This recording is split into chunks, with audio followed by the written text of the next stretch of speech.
My colleague in New Hampshire, the Reverend Steve Eddington, wrote, I've noticed something of a consensus that exists among ministers when it comes to the category of sermon topic most often avoided. Hands down, the prize in that area goes to a sermon about mothers on Mother's Day. Praise mothers too much and too uncritically, he writes, and you invite flack from anyone who has some unpleasant mommy issues they do not wish to be reminded of, except when they're discussing them with their therapist. But if you speak in any way to some of those kinds of mommy issues, you invite flack from those who don't have them and figure they don't need to hear about them because their mothers were just fine and wonderful. Thank you very much. He also says, and what about those women who by choice or circumstance aren't mothers? Are you dissing them by extolling the virtues of motherhood? And how about those moms who are maybe less thrilled about being moms? Or feel they haven't quite cut it out as a mother and don't want to hear about how great it all is? And if you're going to talk about traditional family structure of mothers, then shouldn't you also acknowledge and validate single moms and same-sex moms and all the other variations on motherhood that are out there? So on and on it goes. So he says, what may seem like a pretty safe subject on the surface becomes, upon closer inspection, a veritable minefield. So he says, I tend to go with the idea that the best way to avoid a no-win situation is to not put yourself into one in the first place. So clearly the path of least resistance here is to skip the Mother's Day sermon about mothers altogether. So now that that is out of the way, here I am, and here we go. A sermon about mothers on Mother's Day. First of all, let me say that for those of you bearing the responsibility of raising the next generation, it is clear that one day of celebration is not enough. Mother's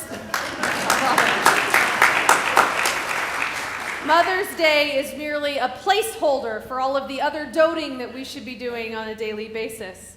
And I'm not sure if you know this, however, but Mother's Day is actually a tradition that was first instigated by a Unitarian, Julia Ward Howe, a prominent American abolitionist, social activist, and poet who is most famous, for those of you who still don't know who I'm referring to, as the author of the Battle Hymn of the Republic.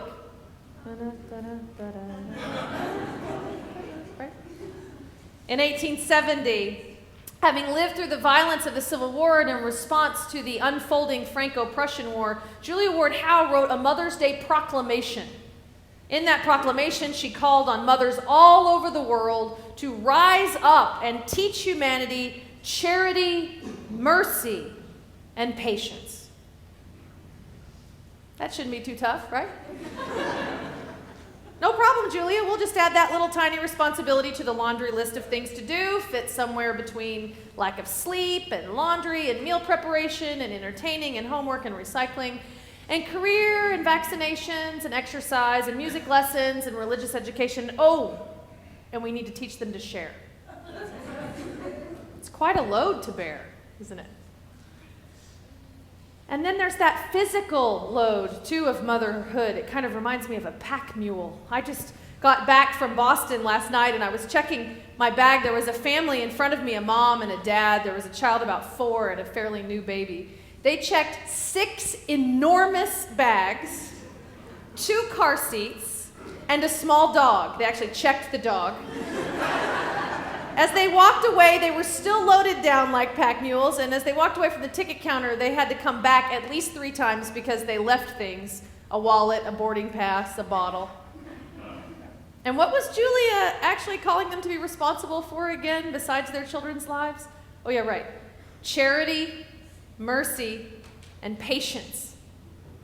That won't be so hard, will it? Now there is hope, I must tell you. Creativity among mothers continues to thrive. After checking in at the airport, I also saw a single woman traveling with 4 young girls who managed to remember, among everything else, not just 1 jump rope, but 2. This mom was cheerfully holding an end while girls jumped double dutch in the airport. Exercise, cooperation, absolutely brilliant this woman was. I wondered what else she had in her bag. She was probably one of those women from Let's Make a Deal. Remember that game show? The purse scavenger hunt where the host asks for something random like a pair of socks or a can opener or a can of sardines. And inevitably, someone pulls it out of their purse, their magical mommy purse. So maybe I should ask, does anybody have a jump rope? No, okay. I'm just checking. But seriously, I do believe that all mothers could use a few more hands. When I think of what might be helpful, I actually imagine the Buddhist figure Kuan Yin. Kuan Yin took a vow that she would not pursue her own enlightenment as long as any living beings were still trapped within a web of suffering, sort of the female Buddha. The story goes that when she made that vow, her head split into many distinct heads, not because it was mind-blowing, but so that she could hear better the suffering of the world. And at the same time, her arms split into 1,000 arms so that she could reach out to all suffering beings. Now, that many arms might really come in handy in the immediate family as well as in the aiding of humankind. So maybe evolution will do mothers a favor in the next million years down the road. But Julia Ward Howe's effort to connect Mother's Day to world peace was also quite brilliant. You see, for some reason, it's not as difficult for us to view children through the eyes of charity, mercy, and patience.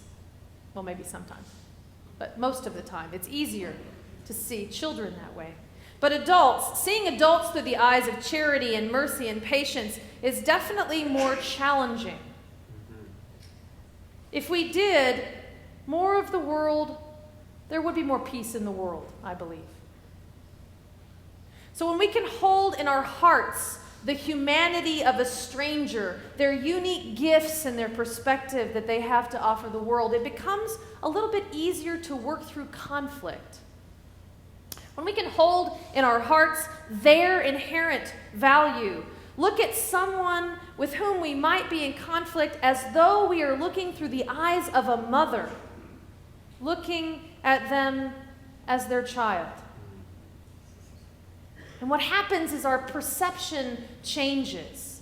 Our behavior towards them changes. Our feelings might even change.